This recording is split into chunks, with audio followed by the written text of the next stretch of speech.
Hi, friends. Welcome again to another episode of Beyond the Clouds, Edge to Edge Transformation. And transformation always includes people. I've known Jaswinder from the early days of Cadence Design Systems. In fact, when it was called Gateway, and that gave us the Verilog language and many of the tools that created hardware simulation and design possible in a large way. It almost democratized hardware design. So, Jaswinder, tell us a little bit about your journey. How did you become the Jaswinder I know today? Oh, thank you. Thank you for having me on this program, Shankar. After finishing my master's at Northeastern University in Boston, I was pretty clear that I wanted to go back home to my family in India.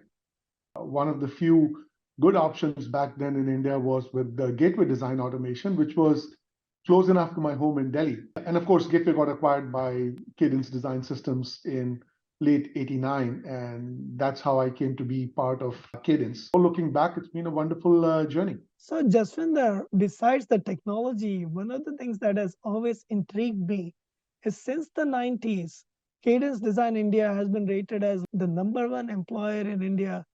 I don't know how many, 20 plus times. What is the special masala you use to make it number one? We participated in a best employer survey for the very first time in the late 90s.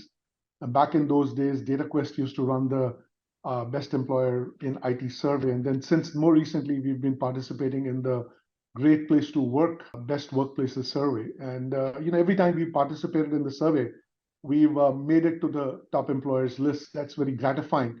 One of the things that we've always believed in is that at the end of the day, we are in the people business, right? And I've always believed in if you look after your employees, they'll look after your customers and so on and so forth. So we've had a significant focus on looking after our employees, putting them first, and investing a lot in developing a culture where we can strike the right balance between innovation, execution, excellence, and drive for results on the one hand, and fostering an environment where people have an opportunity to realize their full potential and have a sense of belonging on the other hand. And I think the key perhaps lies in striking the right balance between those two facets as part of our culture.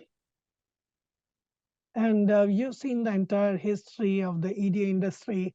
You're probably the earliest employee at Cadence who's still there. Congratulations on running all of Cadence East. If I remember, in the early days, we were really focused on chip design, chip verification, chip testing. And then we've gone from chip to SoC to now system of systems, all the way to AI ML. What is going on here? Are we like taking over the whole world at this rate? Well, not really. I think the key driver for the ED industry has been pretty much the same thing, which is how do we keep pace with the trends in the industry? It was the Moore's law, and then it's the more than Moore law. It's all about improving the productivity of the designer. And one of the ways we've done that is by raising the level of abstraction. And as you would recall, right, I mean, we went from the transistors to the gates and gates to RTL and RTL to further higher levels of abstraction, each one significantly improving the productivity. And as technology trends have evolved over a period of time, design complexity has grown. Obviously, like you rightfully pointed out, is the chip, the system, the system of systems, and so on and so forth.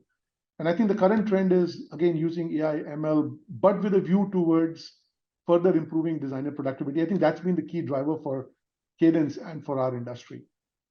Can you give us a few use cases where Cadence has successfully been able to help customers using AI, machine learning, generative AI? How has it changed customers' lives?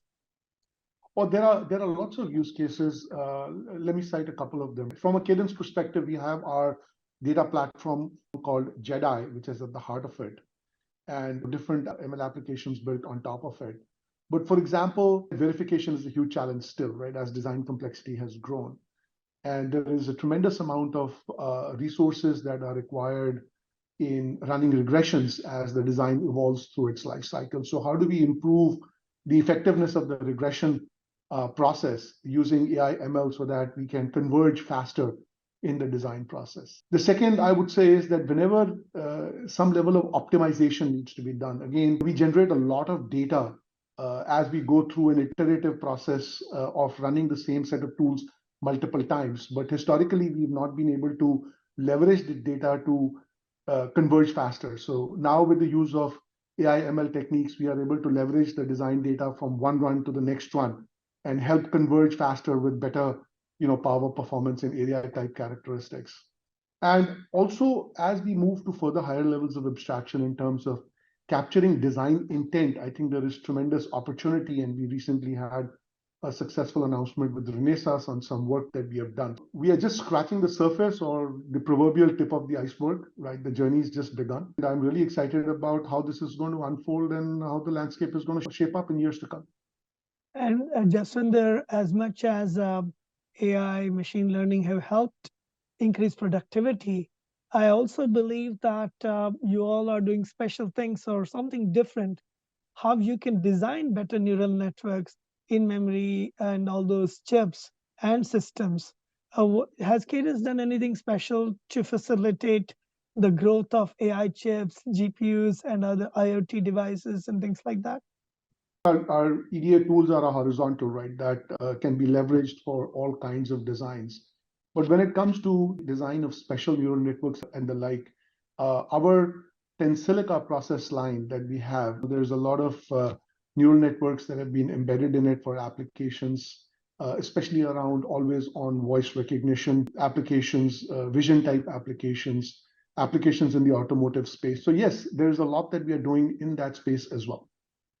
And given the densities that are growing with all these things, I guess there's no choice but to go more than more with chiplets and system of systems.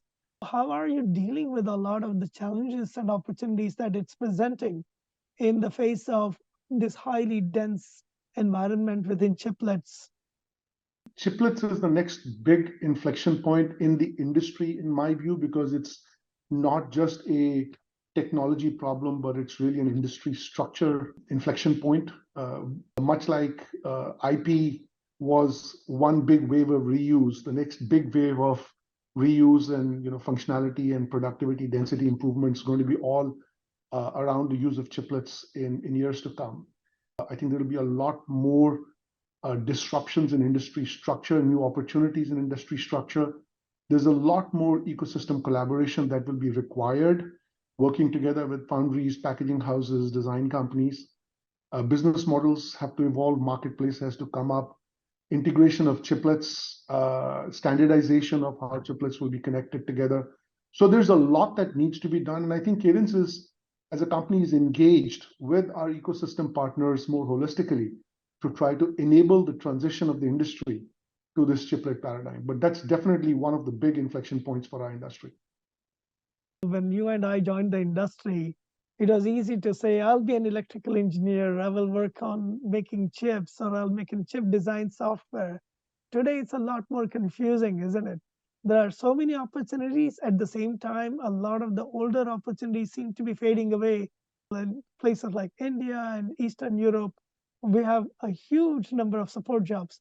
What is the future of those jobs, and what is the future of careers in those areas? The nature of the jobs will evolve with time, Shankar, but I don't think any of the jobs are really going to go away. You mentioned customer support. The landscape has already shifted so much in the last 10 odd years, let's say, with the Gen Zs coming on board, which is your internet mobile phone generation. I think they believe a lot more in self-service. So there's been tremendous focus on online support portals with the search at the heart of it and leverage of AI, ML, etc., to enable self-service in a more significant manner. But for deep tech industries like ours, we are constantly working at the bleeding edge. And take a classical example of one of our customers that may be doing bleeding edge design at, let's say, 3 nanometers currently, but could be angstrom level designs in the future.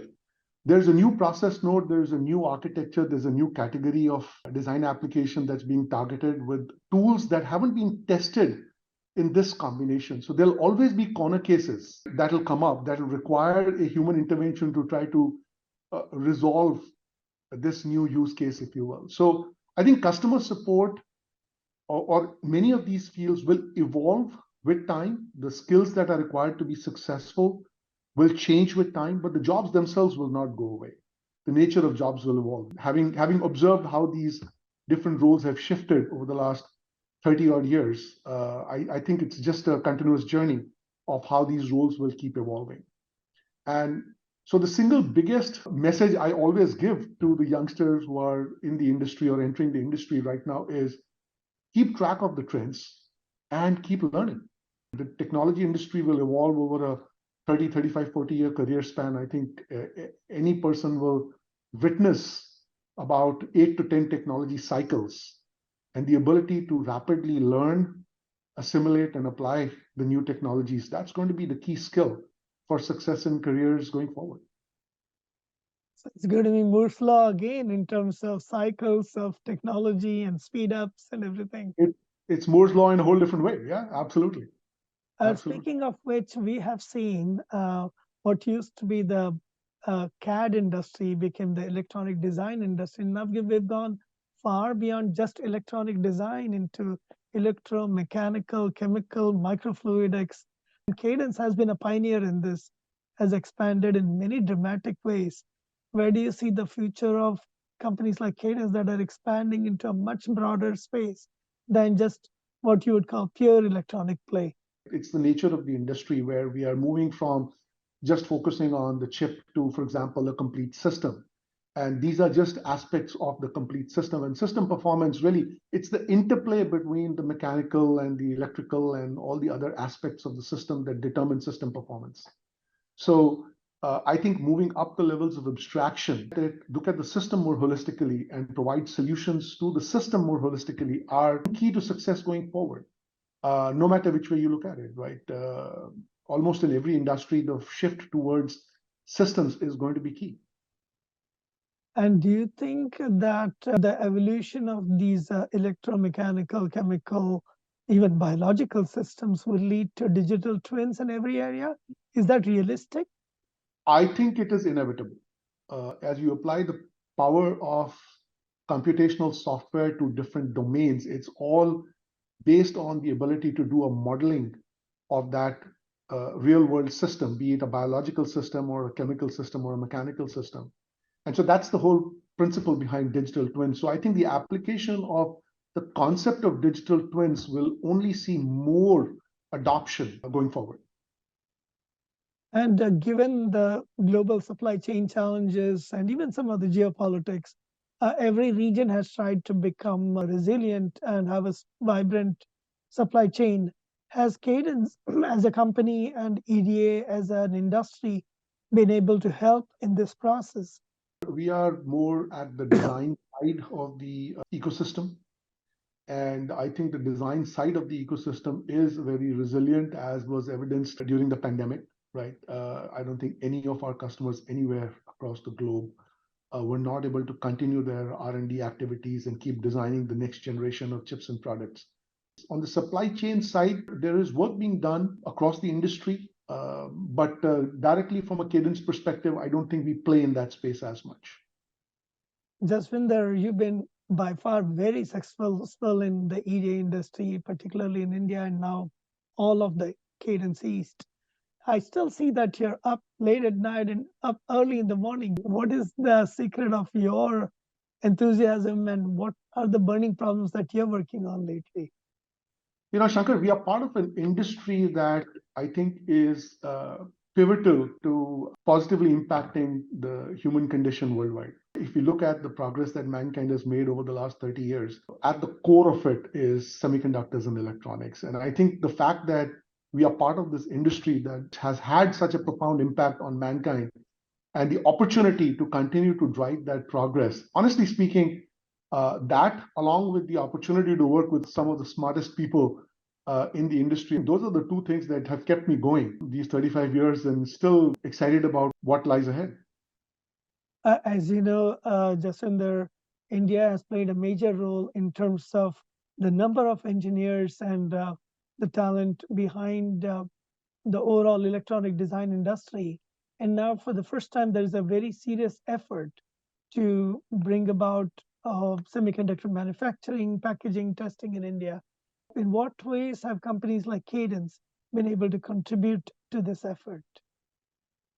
Clearly, India has to build its semiconductor industry on the strength of the design talent. We've been engaged very closely with the government of India to stimulate the product development ecosystem by promoting innovation and entrepreneurship and helping set up incubation centers and crafting policies that encourage more innovation and product development and product creation. These are early days. We've seen some progress.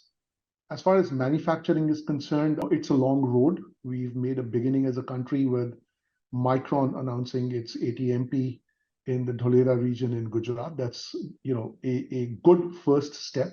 The first one is always the hardest. When somebody opens the door, we typically see that there are many more that will follow. So at this point in time, there is an expectation that there will be many more ATMP proposals that will come through. I know that many are being worked on. There are proposals on the anvil for compound semiconductors, maybe even some more mature node CMOS fabs.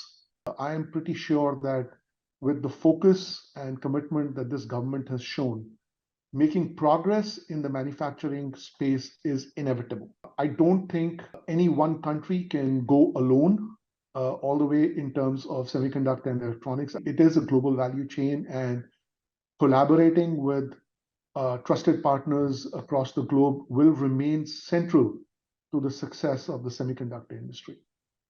Now that you are located in Ireland, Ireland has played a pivotal role over more than a decade or two in semiconductor design and especially semiconductor manufacturing. Do you see that expanding into the EU area over the next few years? There is definitely a focus with the EU Chips Act, and Ireland is part of the overall EU. It's not just Ireland. I mean, we've a very robust semiconductor industry in other countries within the EU. The EU Chips Act, we've seen investments come in by Intel inaugurated their new fab or expansion of their fab here in Ireland. There have been new fab investments that have gone into Germany and other places. There is more traction on the back of the EU Chips Act, and I expect that there will be further expansion. As you've seen in our career, a lot of engineers gravitated towards software jobs. The whole explosion of the internet and later AI and other things. What can we do to get sufficient talent to industries like semiconductors and EDA to be able to foster this kind of growth? We definitely need a lot more people, right? Absolutely. We need to create awareness as an industry about the excitement and the opportunities in the semiconductor and electronics industry and the related industries. A lot of collaboration across the ecosystem, despite the fact that some of them may be competitors. There is a lot of effort being put in to create that awareness, and I've seen that under the banner of the VLSS Society of India and the India Electronics and Semiconductor Association being done in India, and likewise here in Ireland, I see organizations or entities like Midas and others have that outreach with the universities at the early stages to influence engineers to choose electronics and the like as career options. There's a lot of people who do get excited when they hear the story of what our industry is all about and what we make possible. Jaswinder, through the decades, your smile has only broadened. So you must be doing something right besides work.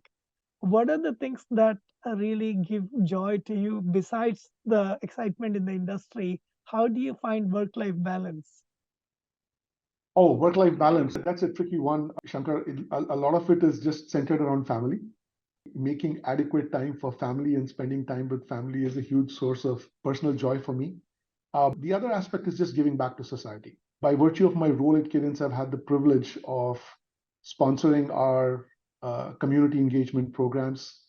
And that's a huge source of satisfaction in terms of the impact that we can make on the lives of the people around us. I saw the inauguration of a bigger office in Ireland fairly Yes, recently. Looks like you guys are really doing something wonderful in Europe as well.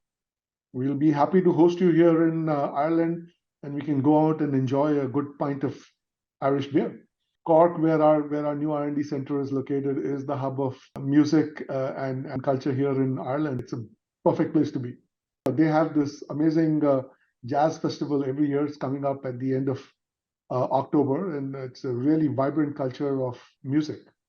It's always a joy talking to people who are shaping the industry and are shaped by it. In what ways would you say your life has been shaped by your work in the EDA industry? Are you a different person now than you were, say, 30 plus years ago when you stepped into this industry? I hope so. Cadence and ED industry has been a larger part of my life than anything else. So obviously, everything that I am today is courtesy the industry and the opportunities that industry has had to offer. It's been a very rewarding journey. I can say with no hesitation that I am who I am, courtesy Cadence and this industry. Thanks again, Jaswinder, and to everybody listening out there. I'm always looking for diverse viewpoints, and the growth of the industry and how it's affecting us is global. It's not just in the United States or in Europe. We've seen every part of the globe in one way or the other. So I want to hear from you. I want to see what's going on because no one has a crystal ball. So please come forward. We would like to hear from you, and we would like to see how it's impacting life in your part of the world as well. Thanks a lot, Jaswinder. It's always a joy talking to you. Thank you, Shankar.